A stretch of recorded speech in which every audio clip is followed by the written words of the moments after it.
Amin. Silakan duduk Bapak Ibu dalam hadirat Tuhan. Baik, shalom. Apa kabar? Coba kasih senyum dulu kiri kanan dulu. Senyum dulu semuanya. Ya, mungkin sudah ada yang lama tidak ketemu, mungkin tanya kabarnya ya, saudara. Dan dengan wajah yang penuh dengan sukacita, tentunya ada berkat Tuhan, ada anugerah Tuhan, ada kemurahan Tuhan yang mengalir dalam hidup kita. Jadi harus memang banyak senyum, saudaraku ya. Karena memang mau orang percaya, mau banyak doa, mau tiap hari ibadah, itu masalah itu pasti datang. Itu pergumulan itu pasti datang kepada setiap orang. Nah, bagaimana kita bisa, saudaraku, mengalahkan persoalan kita, mengalahkan masalah kita, mengalahkan penyakit kita, mengalahkan kesukaran kita, tentunya ya bersama dengan Tuhan. Amin. Sehingga hari ini, saudaraku, kita boleh belajar tentang kebenaran firman Tuhan dengan kata coram Deo, ya, artinya hidup di hadapan Tuhan. Amin. Mari kita buka Alkitab kita, saudaraku, dalam kitab Mazmur, pasalnya yang ke-56, ayat pertama sampai ayat 14, saudara. Karena ini ada 14 ayat, maka saya akan baca ayat yang ganjil. Saudaraku, ini berkati Tuhan, baca ayat yang genap. Yang setuju katakan amin ya. Mazmur pasal 56 ayat 1 sampai 14. Kepercayaan kepada Allah dalam kesusahan. Untuk memimpin biduan menurut lagu merpati di pohon-pohon terbantin yang jauh. Miktam dari Daud ketika orang Filistin menangkap dia di Gad.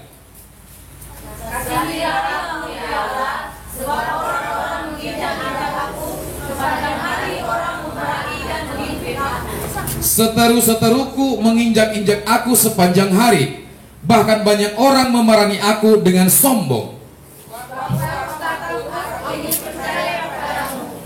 Kepada Allah yang firman-Nya aku puji, kepada Allah aku percaya, aku tidak takut. Apakah yang dapat dilakukan manusia terhadap aku? Sepanjang hari mereka mengacaukan terhadapku, mereka senantiasa bermaksud jahat terhadap aku. Mereka mau menyerbu, mereka mengintip, mengamat-amati langkah-langkahku, seperti orang-orang yang ingin mencabut nyawaku. Apakah mereka dapat lupa dengan kejahatan mereka? Runtuhkanlah bangsa-bangsa dengan murka-Mu ya Allah. Sengsaraku engkaulah yang menghitung-hitung, air mataku kau taruh ke dalam kirbat-Mu. Bukankah semuanya telah kau daftarkan? Maka musuhku akan mundur pada waktu aku berseru. Aku yakin bahwa Allah memihak kepadaku. Kepada Allah firman-Nya kupuji, kepada Tuhan firman-Nya kupuji. Kepada Allah aku percaya, aku tidak takut. Apakah yang dapat dilakukan manusia terhadap aku? Nazarku kepadamu ya Allah akan kulaksanakan, dan korban syukur akan kubayar kepadamu. Sebab Engkau telah meluputkan aku daripada maut, bahkan menjaga kakiku sehingga tidak tersandung. Maka aku boleh berjalan di hadapan Allah dalam cahaya kehidupan. Yang diberkati Tuhan katakan amin. Nah, Bapak Ibu Saudara, tidak semua yang di Alkitab itu harus kita lakukan. Amin. Karena tadi ada ayat, ya kan, di ayat yang kelima, sepanjang hari mereka mengacaukan perkaraku, mereka senantiasa bermaksud jahat terhadap aku, mereka mau menyerbu, mereka mengintip, mengamat-amati langkahku seperti orang-orang yang mencabut nyawaku. Ayat 8, apakah mereka dapat runtuhkanlah bangsa-bangsa dengan murka-Mu ya Allah. Ini nggak boleh kita lakukan, ya. Jadi ada ini semuanya berisi firman Tuhan dan juga sejarah manusia, tetapi perkataan-perkataan yang tidak ada relevansinya dengan kebenaran firman Tuhan, termasuk dalam perjanjian baru, tidak semua dilakukan. Amin. Ya, dalam kitab Taurat boleh beristri dua. Ya, jangan lakukan. Ya. Ya, orang-orang Israel, nabi-nabi itu kan banyak istrinya. Adam juga banyak istrinya. Ya, Adam, Abraham, ya, dan juga tokoh-tokoh Alkitab yang lain. Nah, sebelum masuk ini, Bapak Ibu Saudara, hari ini dan kemarin tetap saya bersuka cita karena Tuhan baik. Umur yang masih bayi tapi sudah diperhitungkan orang, umur yang masih kecil tapi sudah disukai oleh banyak orang. Nah, saudaraku, saya akan ulang bahasa ini karena kemarin tidak banyak yang datang, karena kebetulan juga 2 pelayan, ya. Dan di sini ada banyak jemaat Tuhan. Nah, gereja kita hari-hari ini dipanggil untuk menjadi terang atas kota Dumai. Berarti kalau untuk kota Dumai berarti untuk semua organisasi, ya, orang-orangnya, suku-sukunya, lembaga-lembaganya, dan semua. Nah, saudaraku, beberapa waktu yang lalu ketika Pak Gembala kita sudah ada di tempat ini, ada banyak tuntunan, ada banyak nasihat, ada banyak hal-hal yang sangat penting yang disampaikan untuk kita lakukan di dalam pelayanan kita di tempat ini. Nah, salah satunya adalah beliau berkata bahwa kita ini harus menjadi nomor satu untuk pelayanan yang ada di kota Dumai. Ya, harus menjadi nomor satu. Nah, tanda-tanda itu dimulai ketika kita merayakan Natal beberapa waktu yang lalu di sebuah tempat yang tadinya kita prediksi cukuplah dengan kapasitas sekian. Tetapi yang terjadi bukan rencana kita. Yang terjadi adalah rencana Allah, dan itu terjadi dengan tempat yang besar dan kehadiran mungkin ada sekitar 200 orang lebih yang hadir pada waktu itu. Nah, saya melihat saudaraku, kita merencanakan yang kecil, tetapi tuntunan Tuhan berbicara bukan harus yang besar dan harus yang utama. Kenapa utama? Karena kitalah saudaraku pembuka tahun ini, Natal di kota Dumai. Berikan kemuliaan bagi Tuhan. Kita pembukanya, saudara. Ada banyak orang yang begitu gemetar, ada banyak orang yang begitu khawatir. Apakah kalian bisa merayakan Natal di tempat itu? Bagaimana dananya? Bagaimana kalian buat supaya tempat itu bisa kalian rental untuk menghadirkan kerajaan Allah, menghadirkan Tuhan ada di sana? Saya bilang, saya tidak tahu. Nah, ini pekerjaan Tuhan, saudaraku. Tanda yang pertama. Tanda yang kedua, saudaraku, adalah ketika kita melakukan Natal, ada hamba-hamba Tuhan yang hadir di sana, mereka memperhatikan. Maka saya katakan, kita harus memberikan excellent service dalam pelayanan. Pelayanan kita itu disorot orang. Ya, kita yang ada di altar, kita yang menerima tamu, kita yang berdoa, kita diperhatikan orang. Seperti apa yang kita lakukan, itu dilihat orang. Anak-anak kami lihat ke sini. Jangan ke handphone ya. Lihat karena kemarin 1000 orang di konfor itu, bisa saya lihat, saya kenal sesuatu yang datang. 1000 orang itu, kalau kalian di depan gitu. Apalagi yang kita yang jumlahnya 2000 orang ini. Ya kan? Nah, anak-anak kami perhatikan kemarin. Ya. Nah, kemudian diperhatikan ada kaki dian yang indah, ya, yang dipersiapkan oleh hamba-hamba Tuhan di tempat ini. Di atas kaki dian itu ada lilin-lilin yang menyala, yang tugasnya adalah menerangi. Ya. Secara spirit saya menangkap, saudaraku, bahwa kita sedang Tuhan pakai untuk terang bagi kota Dumai ini. Kita sedang Tuhan pakai menjadi terang untuk keluarga kita. Kita sedang Tuhan pakai untuk menjadi terang di mana kita berkomunitas, di mana ada marketplace kita. Kita menjadi terang. Ya, kaki dian berbicara tentang kata tabernakel, saudaraku, ini adalah tempat yang dipakai bangsa Israel untuk meletakkan penerang di dalam bait Allah. Sehingga apa? Ketika api itu dinyalakan, di sekelilingnya, saudaraku, bisa terlihat. Yang kedua, orang yang jauh itu melihat ada cahaya di sana, ada terang di atas kaki dian itu. Ya kan? Di atas berarti tinggi, dan ini terlihat. Hidup kita sedang diperhatikan Tuhan. Pelayanan kita sedang diperhatikan banyak orang.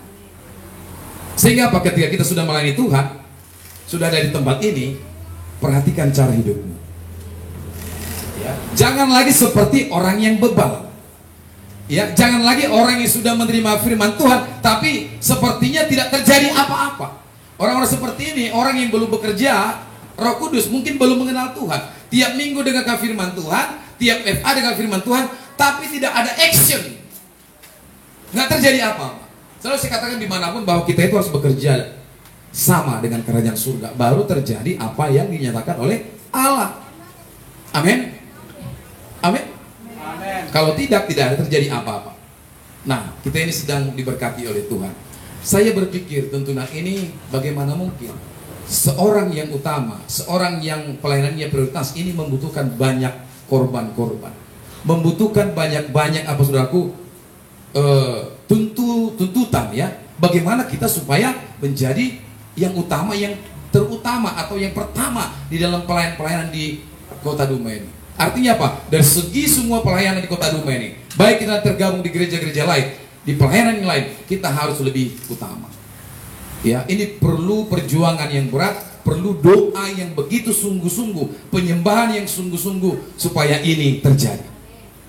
Ya, tanpa ini saudaraku, kalau kita tidak nangkap ini, maka ini sia-sia. Saya terkesan dengan gembala pembina Pak Niko.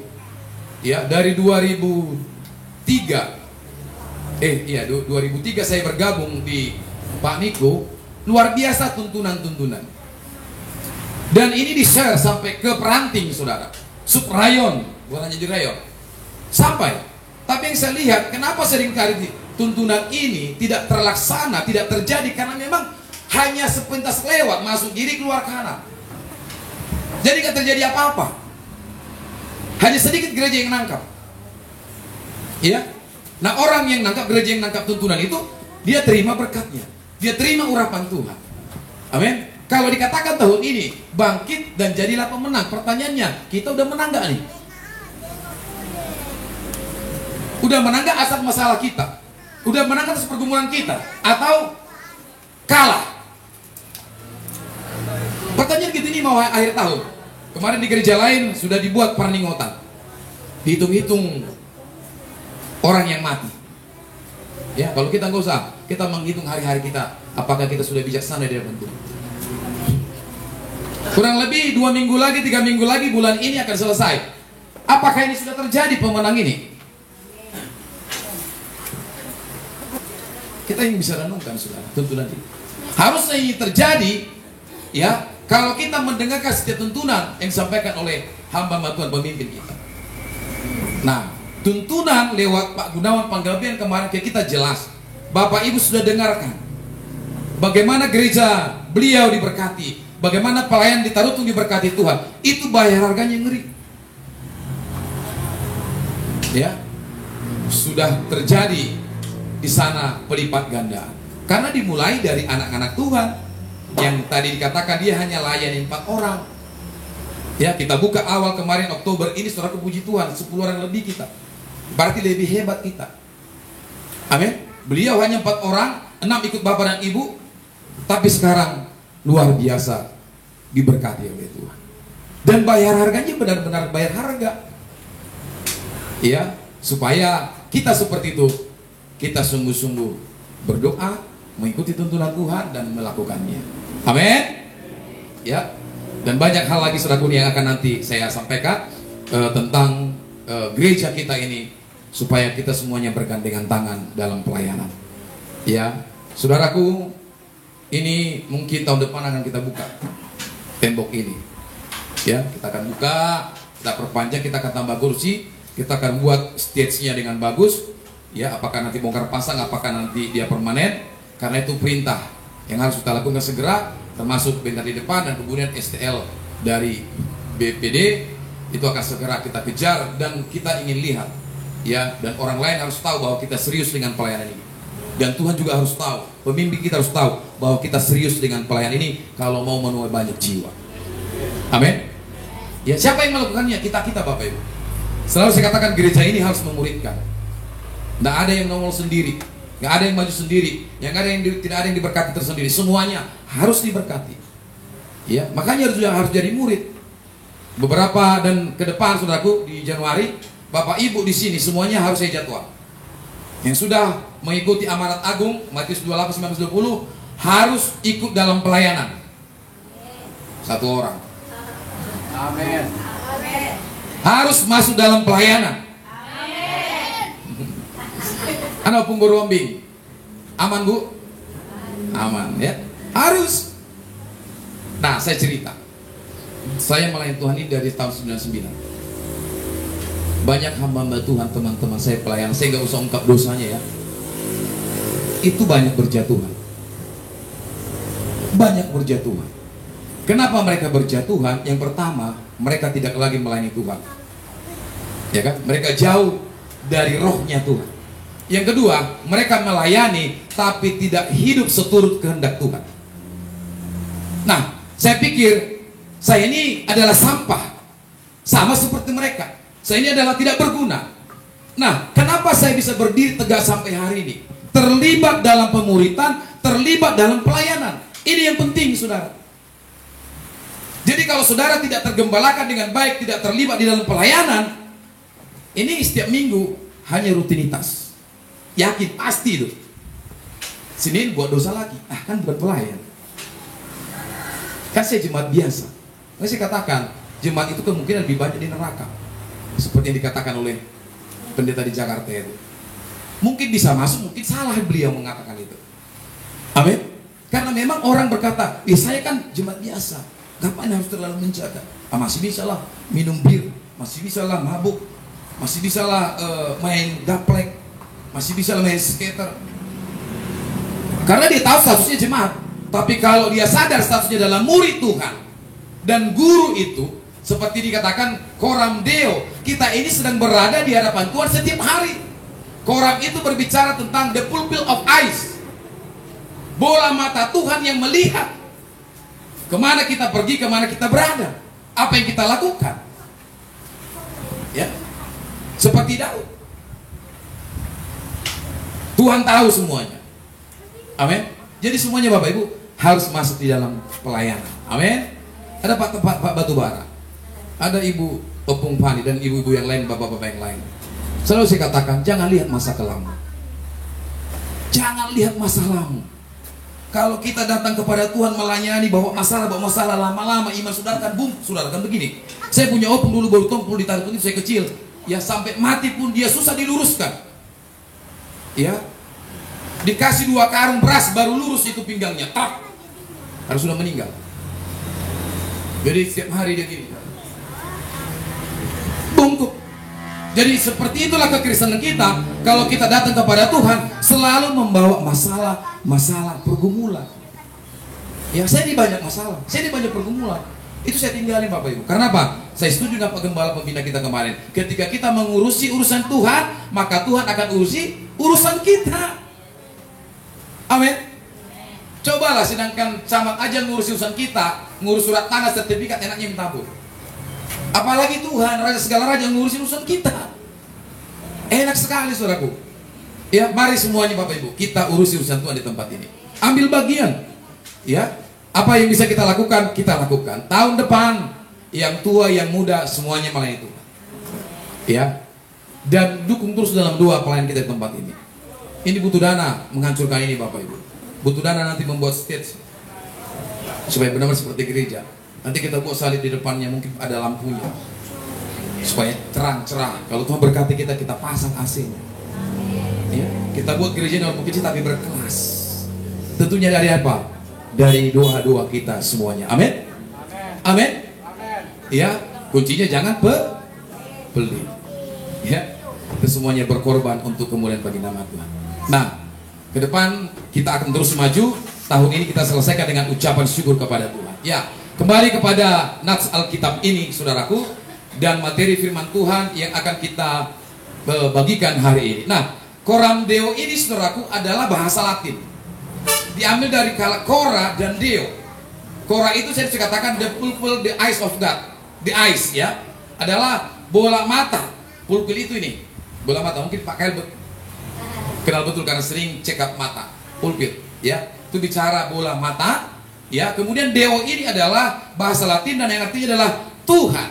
Tetapi diartikan lagi lebih sederhana, di hadapan Tuhan. Artinya ada mata, ada bola matanya Tuhan yang memperhatikan setiap orang-orang percaya, yang memperhatikan setiap orang Kristen dimanapun dia berada. Amin. Di hadapan Tuhan itu adalah seperti seorang anak yang ketika saya panggil, atau seorang siapapun namanya, ketika saya panggil, mata saya sedang melihat dia. Itu di hadapan. Bahkan ketika kita bicara, itu bisa kita perhatikan bola matanya, kita perhatikan wajahnya. Seperti itulah kita di hadapan Tuhan. Nah, saudaraku, Mazmur pasal 56 ini adalah kisah Daud. Dan dia menulis Mazmur ini. Kenapa? Karena dia sedang ditangkap oleh orang-orang Filistin di Gad. Hari ini Palestina tanahnya terkenal, ya. Nah, saya mau kasih tahu, Palestina dengan orang Filistin itu beda. Ya, sebelum Palestina ada, orang Israel itu sudah ada. Sebelum orang Filistin ada, orang Israel itu sudah ada. Itu sejarahnya. Jadi kalau mau tahu tentang sejarah Palestina, harus kembali kepada Alkitab. Ya, nggak tahu yang di live ini dengarkan ini. Mau saudara orang Kristen, saya tidak mau tahu. Ya, itu sejarah, itu fakta sejarah, saudara. Ya, tidak ada yang membantah itu. Baik Kristen, baik pun orang-orang Yahudi. Ya, jadi memang itu milik daripada bangsa Israel. Amin. Nah, waktu itu orang-orang Israel ini, saudaraku, sudah berperang melawan orang-orang Gad, ya, sudah berperang melawan orang-orang Kanaan, orang-orang Feris, orang-orang yang lain, ya, bangsa-bangsa yang lain. Karena memang itu hak pusaka mereka yang diberikan Tuhan kepada mereka. Nggak ada yang lain, ya, nggak ada suku lain, hanya ke-12 suku itu. Dan satu tidak memiliki tanah, Lewi. Tapi dari Ruben sampai Benjamin itu dikasih warisan oleh Israel. Amin. Jadi kalau saudara dengar isu-isu, berita-berita yang gak benar, kita punya Alkitab, baca saudara. Saya terkesan dengan anak 19 tahun, Eli itu yang sedang viral. 19 tahun paham Alkitab, paham bahasa Yahudi, paham tentang Ibrani, paham tentang sejarah. Luar biasanya beliau. Tentunya ini karena tuntunan Tuhan. Yang setuju katakan amin. Nah, Daud ini sedang ditawan, ya, oleh orang-orang yang menyerang bangsa Israel di Gad.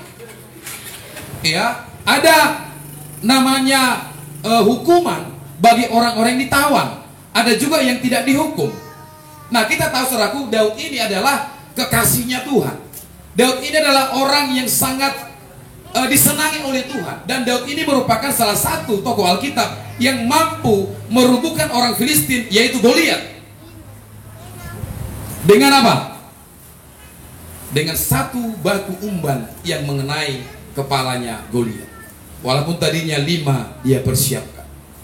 Goliat ini tumbang. Nah, sebelum dia berhadapan dengan Goliat, saudaraku, Daud ini ingat, rupanya dia pernah menghantam, membunuh singa ketika singa-singa itu memakan domba-domba ayahnya. Siapa nama ayah Daud? Isai. Ya. Akhirnya dia ambil tulang belulang, dia hajar tuh singa sampai mati. Dan itu menjadi barometer dia untuk melawan Goliat. Apa yang terjadi dengan kekuatan nama Tuhan? Dia katakan, aku mendatangi kau dengan nama Tuhan. Dia ayunkan, apa namanya? Bukan lembing, umban. Diumban batu itu kemudian dilempar dan mengenai jidat kepala daripada Goliat. Goliat tumbang dan Daud menang. Amin. Daud ini sangat disenangi.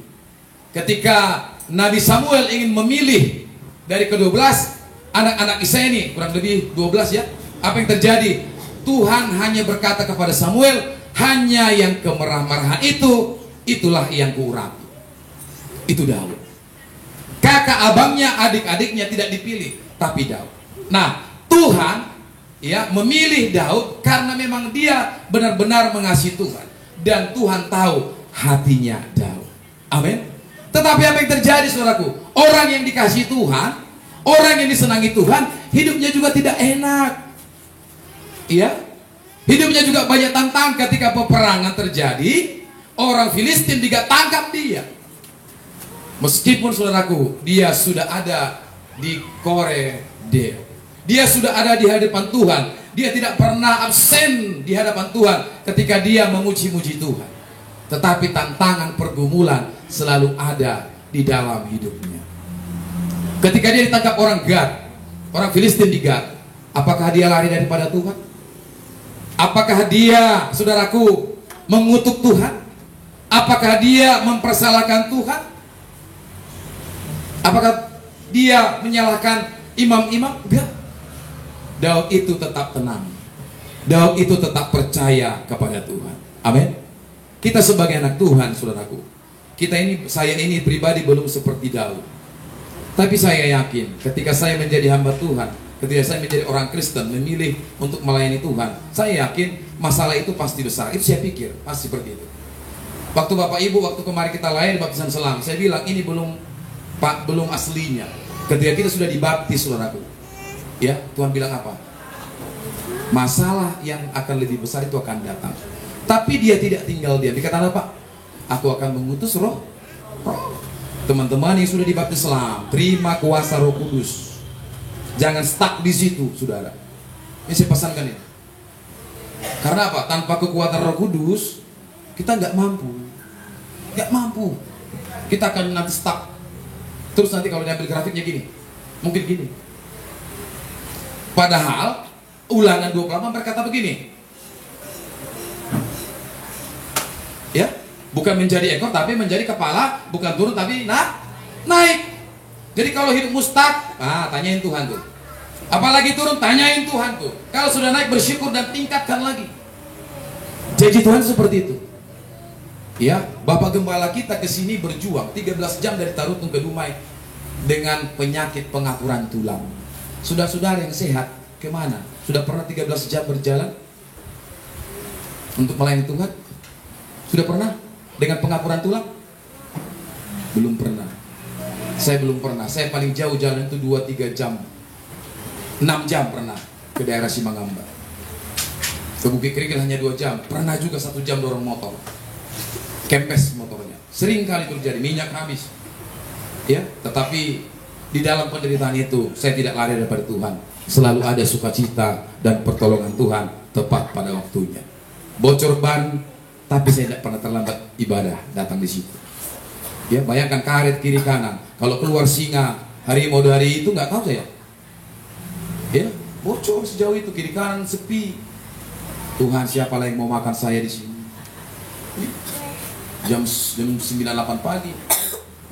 Seringkali terjadi seperti itu, tapi ada sukacita karena yang kita lain adalah Raja segala raja. Amin.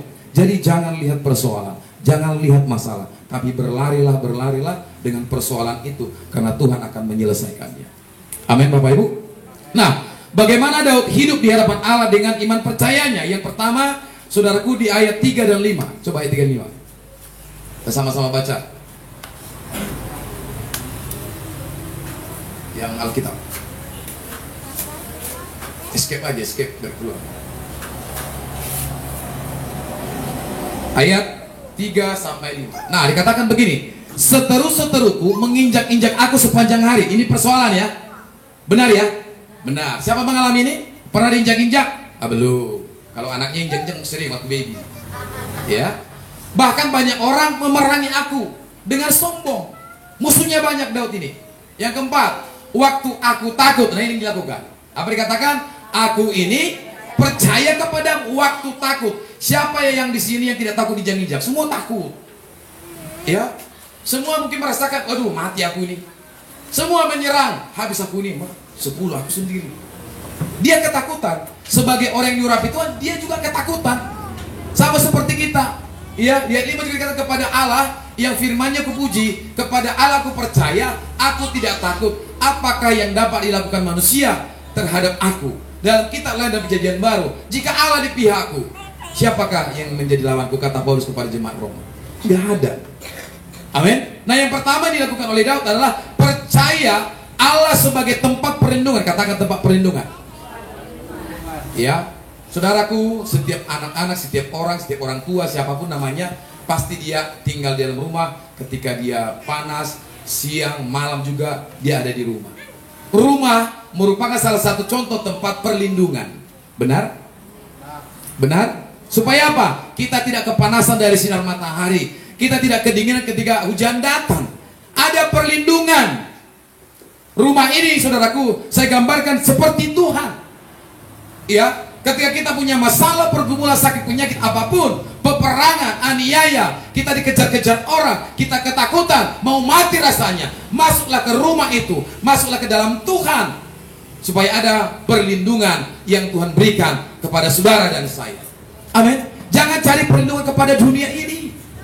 Saudaraku, orang Batak itu kan terkenal anak raja. Kalau dia laki-laki, betul ya, si raja batubara. Ya, kalau dia boru disebut boruni raja. Ya, boruni raja si tanggang.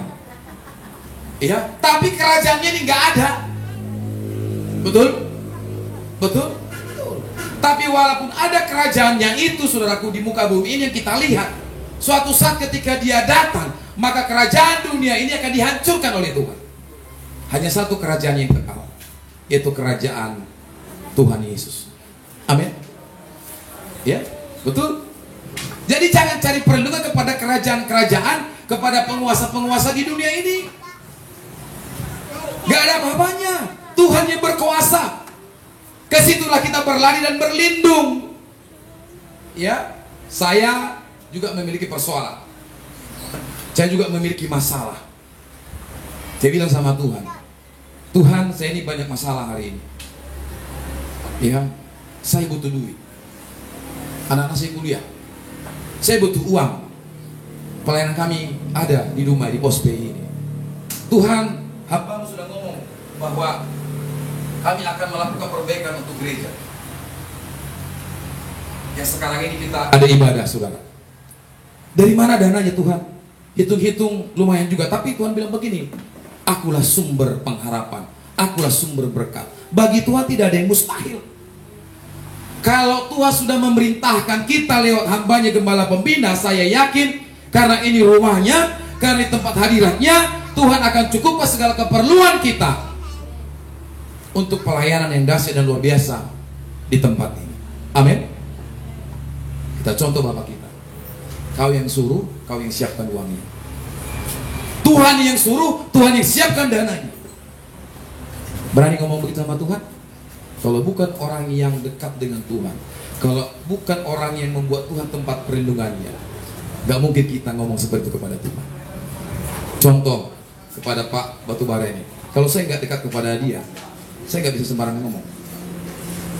Tapi kalau saya dekat, contohnya kepada anak saya ini, karena dia dekat kepada saya, apapun saya bilang kepada dia, suka-suka saya, karena saya dekat dengan dia, kami berteman. Amin. Jadi perlu sekali membangun keintiman dengan Tuhan, supaya apa? Ketika permohonan kita, doa-doa kita itu dijawab oleh Tuhan. Ya, saya banyak belajar dari pemimpin kita, supaya kita, saudaraku, percaya kepada Allah sebagai tempat perlindungan kita. Sakit, jangan lari dulu ke dokter. Belum tentu analisa dokter itu betul. Ya, doa dulu sama Tuhan. Ngomong dulu, Tuhan, penyakit ini, penyakit anak ini mau diapain? Ya, teringat kesaksian beliau, saudara. Dia mau menjadi hamba Tuhan karena ditampar dulu sama Tuhan. Jadi kalau katanya Tuhan baru bilang begini, ya Tuhan lari aja. Ya, jangan sudah katanya dia uppercut seperti dia baru melayani Tuhan. Apa uppercut yang diberikan Tuhan kepada Bapak Gembala kita? Istrinya dikasih kanker stadium 4. Ya. Dan dia tidak meminta kesembuhan. Ya. Yang ditanya dikatakan apa? Apa maunya Tuhan tentang penyakit ini? Tuhan bilang apa? Layani. Dan dia mau, saudara. Saya tidak mau ditampar duluan sama Tuhan baru melayani Tuhan. Ketika Tuhan sudah saya lihat dari jauh, bilang begini, yuk kita sama-sama lari. Berarti ada hal yang penting yang Tuhan mau suruh, yang Tuhan mau perintahkan untuk kita lakukan. Amin. Amin. Walaupun keras, tapi kita semua jadi berkat Tuhan kemarin. Nah, Daud berada dalam keadaan tertekan dan dikalahkan musuh. Ia menggambarkannya dengan diinjak-injak yang diperangi musuh yang sombong di ayat 3 tadi. Ya, Daud berada dalam keadaan tertekan ini, berat rasanya. Saya waktu menerima tuntunan itu, saya juga merasa berat. Ya, tapi kita harus berlari kepada Tuhan, tempat perlindungan kita. Tetapi dalam keadaan seperti itu, tertekan tadi, ada sebuah komitmen yang dijaga oleh Daud, yaitu untuk tetap percaya kepada Tuhan. Amin. Dalam tertekan, dalam aniaya, dalam kesulitan, dalam kesukaran, mari kita terus tetap percaya kepada Tuhan. Ya, tadi Pak Kail bilang dalam doa, bagi Tuhan tiada yang mustahil. Semoga saudaraku, termasuk saya, kata-kata ini tidak hanya di omongan saja. Tapi ketika kita bilang bagi Tuhan tiada yang mustahil, kalau saya pribadi justru itu memicu saya untuk terus bergerak melayani Tuhan, bergerak menginjili dimanapun kita berada. Ya, dengan talenta-talenta kita. Karena apa? Bagi Tuhan tidak ada yang mustahil. Kalau bagi Tuhan tidak ada yang mustahil, sebenarnya tidak ada yang menolak pelayanan. Ya, saya tidak ada background, saya bilang untuk teologi ya. Saya hanya belajar di KOM 100, KOM 200. Ya, dulu ada namanya pedalam Alkitab, ada training-training, ada seminar-seminar. Hanya di situ doang. Ya, tapi ketika saya diperintahkan oleh pemimpin-pemimpin, bapak-bapak pendeta, saudaraku, saya bilang saya siap dengan segala keterbatasan. Waktu saya khotbah diketawain pernah karena marsamburetan, ya tidak apa-apa. Emang dia Tuhan? Enggak kan? Dan kemudian saya tahu. Nah sekarang saya kalau sudah khotbah, saya coba-coba rekam voice-nya, videonya, supaya apa? Supaya saya bisa dengarkan ada yang salah nggak di khotbah saya. Ini saya contoh betul GB Tarutung Kota. Walaupun mereka live, itu setiap Jumat PPW-nya dikumpulin. Ada nggak yang fals kunci? Ada nggak yang salah suara-suara daripada singer dan OL-nya tidak matching dengan musik? Ada analisa, ada evaluasi. Makanya berkelas, saudara. Amin. Suara-suara daripada singer dan OL-nya tidak matching dengan musik. Ada analisa, ada evaluasi. Makanya berkelas, saudara. Amin. Nah saya juga seperti itu. Jadi ketika kita diperintahkan oleh pemimpin kita untuk melayani Tuhan, apapun itu, yuk ini aku Tuhan, utuslah dia, gitu ya? Enggak. Ini aku Tuhan, utuslah. Amin. Yang nggak ketawa kayaknya nggak ngerti nih. Ya. Nah, saudara kekasih Tuhan, tetap ambil percaya kepada Tuhan. Menguatkan percaya dalam keadaan tertekan adalah hal yang sangat penting dan perlu dilakukan oleh anak-anak Tuhan. Hal ini akan memberikan kelegaan karena mengimani bahwa Tuhan selalu memberikan perlindungan. Amin. Ya, jadi ada tudung. Ya, ada tudung yang menyertai kita. Tahu tudung, payung, shield. Ya. Ada tameng. Itu juga pelindung kita dari siasat-siasat iblis. Ya.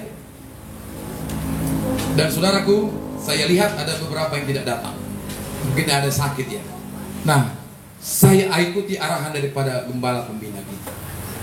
Hari Minggu itu kan sudah kita tahu ada ibadah di tempat ini. Kita ubah konsep kita. Begini, kalau kita anak Tuhan yang sungguh-sungguh, Tuhan, hari Minggu sudeka. Ya, 3 hari Minggu, hari Minggu. Dari hari sekarang berarti sekarang Rabu. Aku mau ibadah. Sepanjang hari ini sampai ibadah besok, berikan aku kesehatan supaya aku jangan sakit dan aku datang ibadah. Ada nggak perlu seperti itu? Nggak ada. Ya. Tuhan, hari Minggu ini aku pelayanan. Tolong jangan kasih jadwal pekerjaan di hari Minggu ini. Bapak Ibu, kenapa saya berani ngomong begitu? Mohon maaf, jangan tersinggung ya. Harusnya hari ini schedule saya kerja.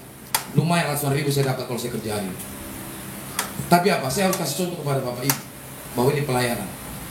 Saya sudah 2 minggu, gak mau 1 minggu. Sudah 2 minggu. Kenapa? Karena memang saya harus menjadi contoh kepada saudara. Bukan berarti saudara meninggalkan pekerjaan yang sudah dijadwalkan. Tapi bagaimana pelayanan ini benar-benar kita rasakan, kita resapi Tuhan itu ada dalam diri kita. Itu saudara yang paling penting. 4 kali, ya, kali 300 berapa Bapak Ibu? 1,2. Saya harus berani ambil risiko berkorban 1,2 untuk anak-anak Tuhan di tempat ini. 25, 26, 2 dan 3. Amin. Amin. Saya hanya yakin bila begini, Tuhan, keperluanku pasti Tuhan urus, sebab aku mengurus keperluan Tuhan. Ya, tadinya istri saya mau khotbah di sini, masih belum pulih. Saya bilang jangan banyak alasan melayani Tuhan. Ya, jadi bukan hanya Bapak Ibu, selama ini keluarga anak saya gembel ini. Ya, Pak, sama si sakit begini. Enggak, itu konsep manusia lama. Ya, ya kalau sakit banyak cara. Ada kursi, berdiri, dan imani bahwa kamu akan sembuh.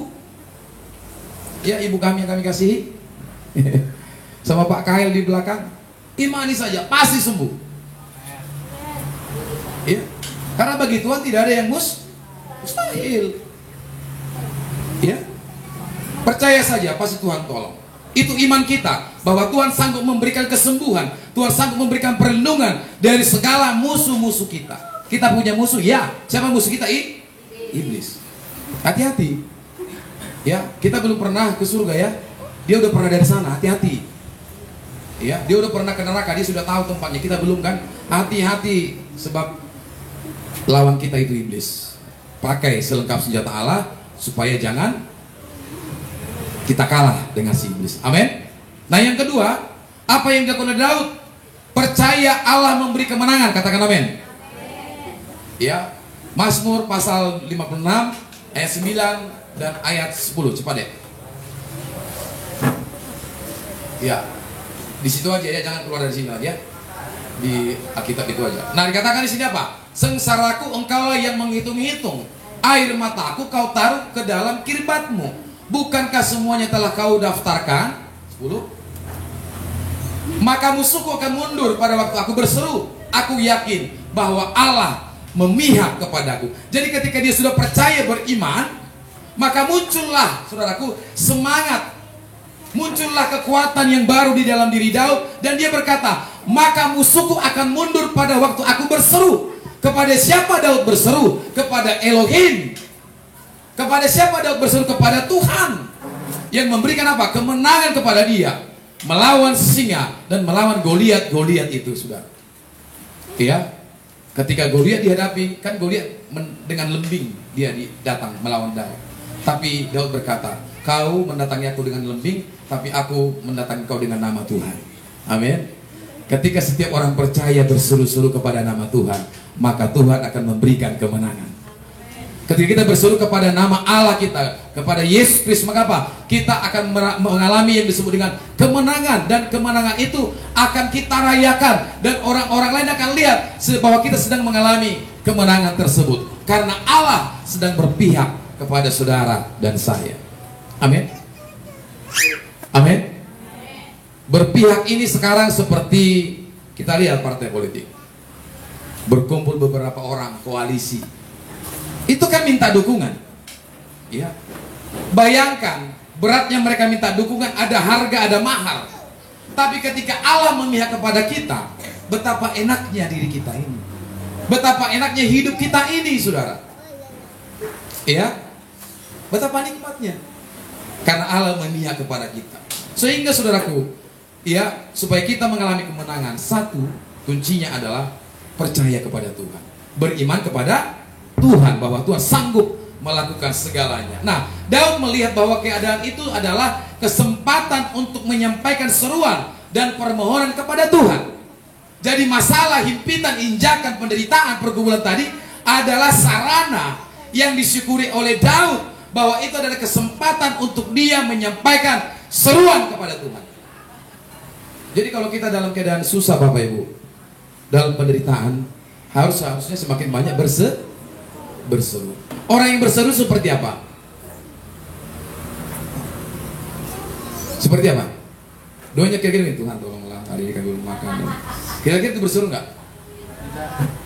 Enggak. Jadi berseru itu adalah ada intonasi yang kuat, ada suara yang kuat yang keluar dari seseorang bahwa dia sedang berseru. Dan ini didengarkan ada orang-orang yang lain karena ada power yang keluar dari dalam dirinya ketika menyebut nama Tuhan dengan berseru tadi. Amin. Makanya ketika kita mendoakan orang yang kerasukan setan, nggak boleh, hei dalam nama Yesus pergi ya. Hei dalam nama Yesus mohonlah pergi. Ketika kita mendoakan orang yang kerasukan setan, nggak boleh, hei dalam nama Yesus pergi ya. Hei dalam nama Yesus mohonlah pergi. Aku mohon pergi, nggak jadi. Setannya makin berulah. Makanya ketika orang kerasukan setan, kita doakan dalam nama Yesus, enyah engkau iblis, dalam nama Yesus. Setannya pasti akan lari. Tapi kalau seperti kita berdoa dengan nada yang lembut seperti orang Sunda, hei iblis, masih dah makan dia, nggak lari, nggak lari dia.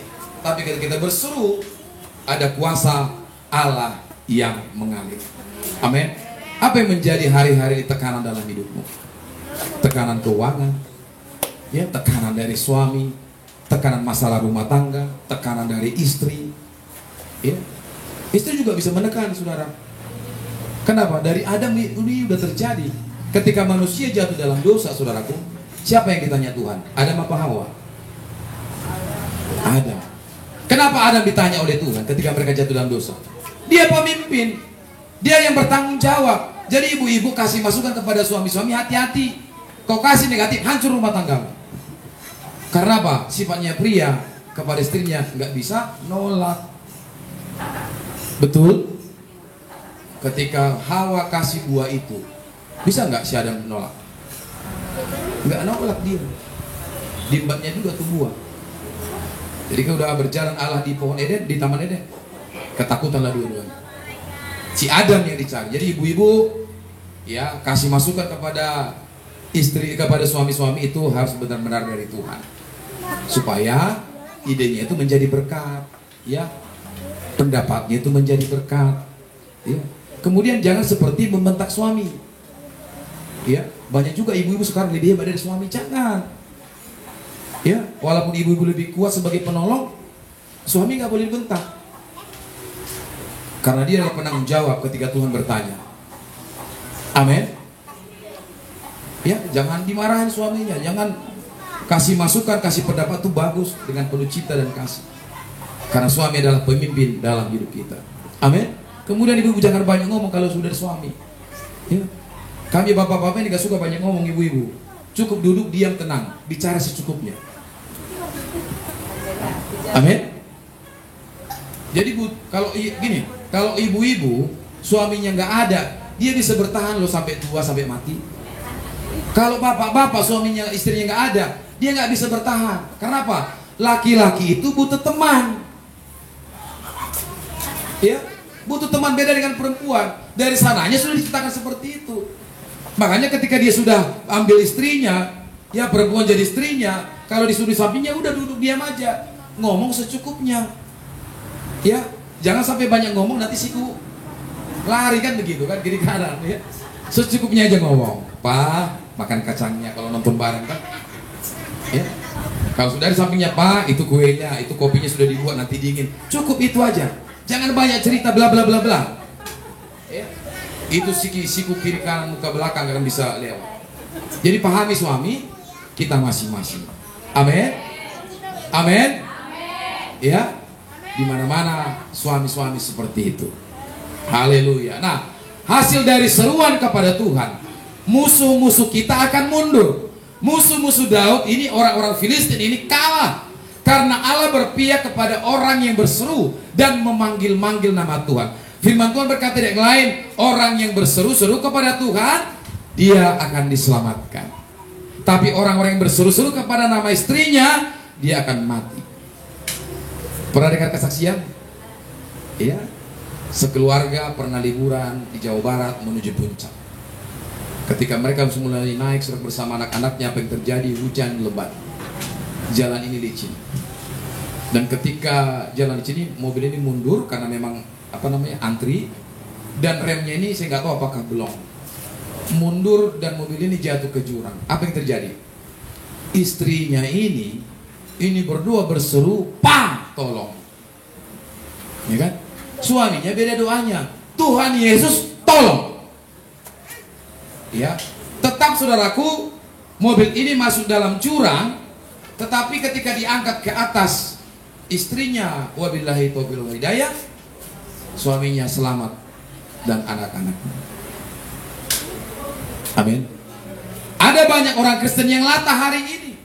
Ketika bahaya, oh ma oh bapak oh anak oh mande kan banyak seperti itu karena spontan. Nah ingat, ketika masalah pergumulan, bahkan mungkin kematian ada di depan, ingat nama Yesus, berseru kepada nama Yesus. Karena di dalam nama Yesus ada keselamatan. Amin. Karena firman Tuhan berkata, di bawah kolong langit ini, di bawah matahari ini, tidak ada nama yang berkuasa selain nama Yesus.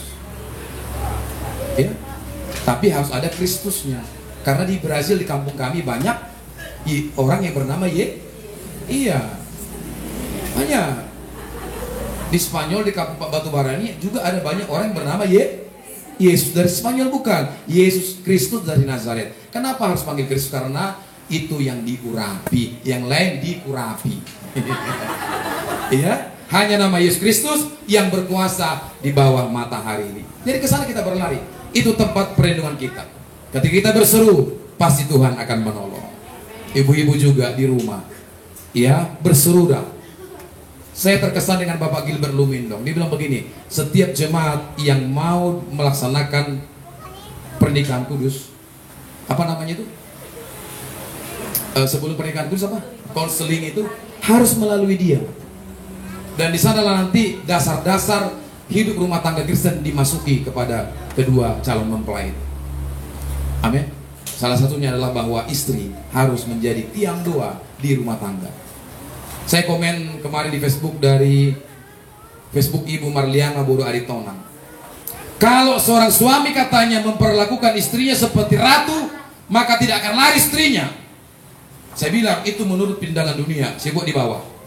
Saya banyak kesaksian, saya banyak tahu. Ada banyak ibu-ibu yang tidak diperlakukan baik oleh suaminya, tapi ketika dia menjadi tiang doa, suaminya diselamatkan.